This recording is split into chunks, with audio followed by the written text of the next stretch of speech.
The U.S. Supreme Court is back in session. This is the first time in 18 months the justices are hearing in-person oral arguments since the pandemic began. However, Justice Brett Kavanaugh will not be present. He is working remotely after testing positive for COVID-19 last week.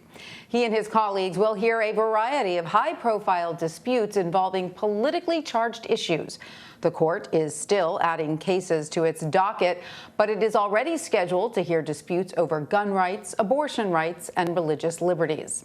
The Supreme Court is beginning its session as more Americans say they disapprove of its performance. According to a Gallup poll last month, only 40% of people say the court is doing a good job. That is the lowest rate since 2000.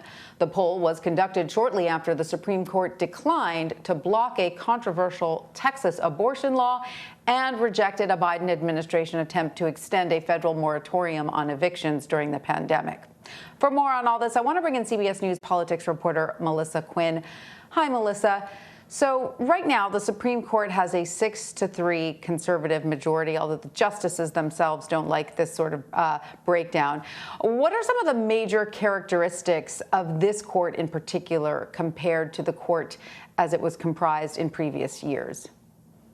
So this is going to be the first full term that we're going to see this 6-3 conservative majority in action. And it's also Justice Amy Coney Barrett's first full term on the court as well. So we'll really get a good feel for the implications of her replacing the late Justice Ruth Bader Ginsburg last year. I think that by the end of this term, in the summer of 2022, obviously they're hearing really big blockbuster cases on very politically charged issues. So by the summer of 2022, we should have a good feel for whether this 6-3 conservative majority is going to issue really broad decisions that have a dramatic impact on American life and the law, or whether those 6 conservative members decide to stick together as a bloc or sort of fracture off to issue more narrow rulings and build consensus with the 3 members of sort of that liberal wing. So justices will hear a challenge to a Mississippi law that bars most abortions after 15 weeks. This was, until the Texas law passed in Texas, sort of the most closely watched abortion rights law that was coming before the court. What implications do you think this ruling will have, not just on Roe v. Wade, but also on all the other sort of abortion rights legislation that seems to be winding its way through several states as we speak? Yeah, well, Mississippi officials in this case in particular have asked the court in their filing this summer to overturn Roe v. Wade and the 1992 decision in Planned Parenthood v. Casey. That was really alarming to the abortion providers who brought this challenge to that 15-week abortion ban. And they warned that if the court does side with Mississippi in the case, it could lead to Republican-led states to ban abortion outright. They also worry that this would really upend 50 years of precedent.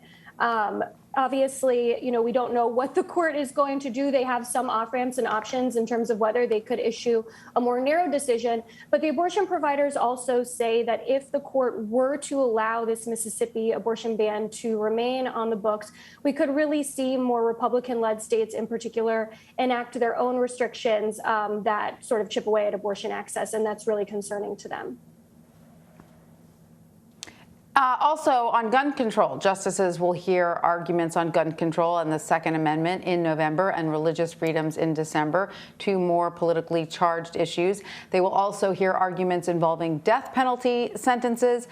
So how do you expect the justices will tackle all of these cases? Well, on the Second Amendment, we really have not heard much from the Supreme Court at all since the 2008 decision in Heller versus District of Columbia. Legal scholars say that because there is now that expanded 6-3 conservative majority, it's likely that a decision in this case, which involves the right to carry a concealed weapon outside of the home for self-defense could lead to a strengthening of Second Amendment rights and really bolster gun rights. When it comes to religious liberty, this case involves a main tuition assistance program and the prohibition that those funds can go to religious schools. What we've seen over the last few years from this court is a number of rulings in favor of religious organizations. So last year, for example, we saw the court rule a number of times in favor of houses of worship that were challenging COVID-19 restrictions.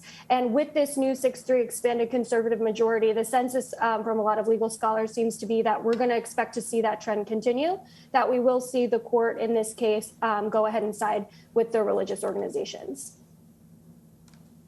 All right, Melissa Quinn, thank you so much. We appreciate it. Thank you.